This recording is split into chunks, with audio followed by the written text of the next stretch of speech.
Franchement, s'il y a des parents qui peuvent m'éclairer, je sais pas exactement ce qu'on doit faire avec Georgia là en ce moment qui est, comment vous dire, désagréable jour et nuit. Le jour, on ne peut plus rien faire avec elle. Elle nous fait un enfer tout le temps, à longueur de temps, et ça lui ressemble pas du tout. On n'a jamais eu l'habitude de voir un bébé comme ça. On peut plus changer la couche. La sortie de bain, c'est un calvaire. Genre vraiment, on redoute tout le temps ce moment parce qu'elle se débat dans tous les sens. C'est un calvaire. Euh, alors, je me dis, elle est encore trop petite pour comprendre et on peut pas non plus s'énerver contre elle parce que, en fait, je pense que c'est beaucoup trop tôt. On peut pas non plus être hyper autoritaire parce que c'est un bébé encore. Euh, en fait, le plus dur, c'est que on a déjà traversé des moments bien plus compliqués que ça avec Georgia quand elle a eu son reflux modéré à la naissance. Ça a été des mois hyper compliqués jusqu'à presque 6 mois. On en a souffert, donc ça faisait que quelques mois que ça s'était un peu amélioré.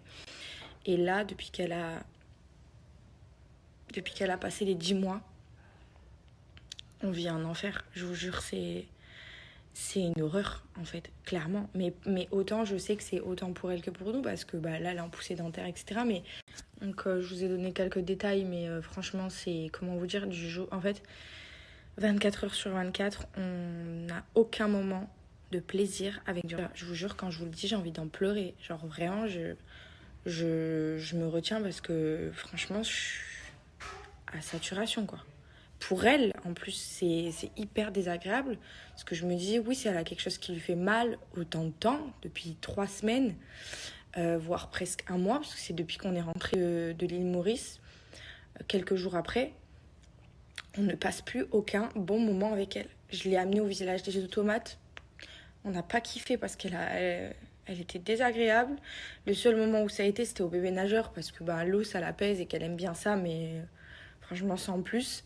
Et tout le reste du temps, c'est un calvaire. Voilà, elle ne veut rien. Même un câlin, même être avec nous, ça fait rien, quoi.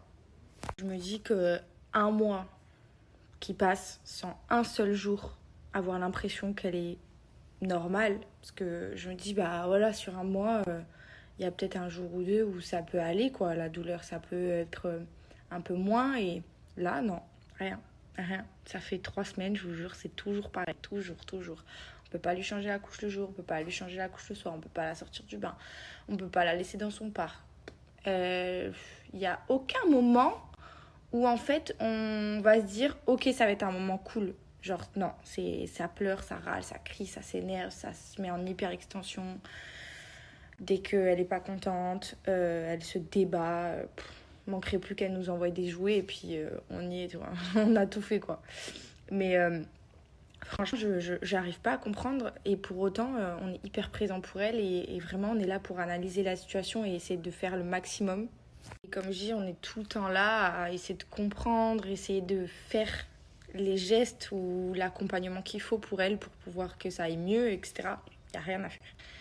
Il n'y a rien à faire. Les nuits, je vous en parle même pas. L'endormissement, je vous en parle pas.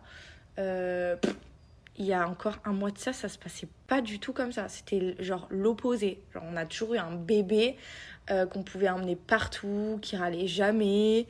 Enfin voilà, comme elle râlait, mais quand elle avait faim ou quand elle était fatiguée, quoi, pour exprimer ses besoins.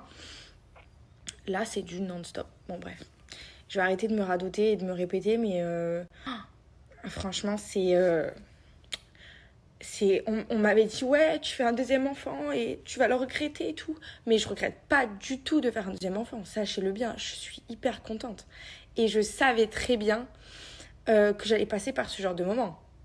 Donc, et comme je vous disais, avec Paga, on était parfaitement conscients de la situation. Et malgré qu'on avait un bébé hyper facile à vivre, on savait qu'on allait pouvoir passer des moments hyper compliqués comme cela. Donc on était quand même prêts. Mais c'est vrai qu'on n'est jamais conscient de ce qui peut arriver à 100% parce que tant qu'on ne le vit pas, on ne sait pas.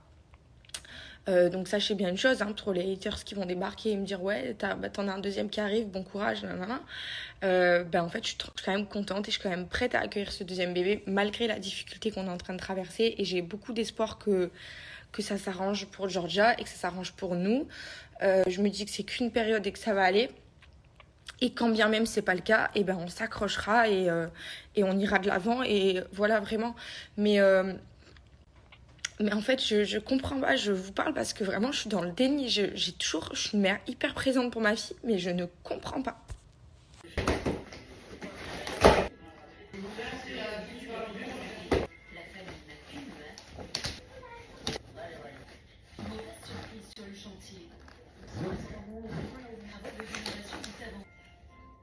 Le dodo en ce moment, je suis très fatiguée. On est très fatigués tous les deux, alors du coup, j'ai pensé à toi. Merci bébé. Merci, bisous mon amour.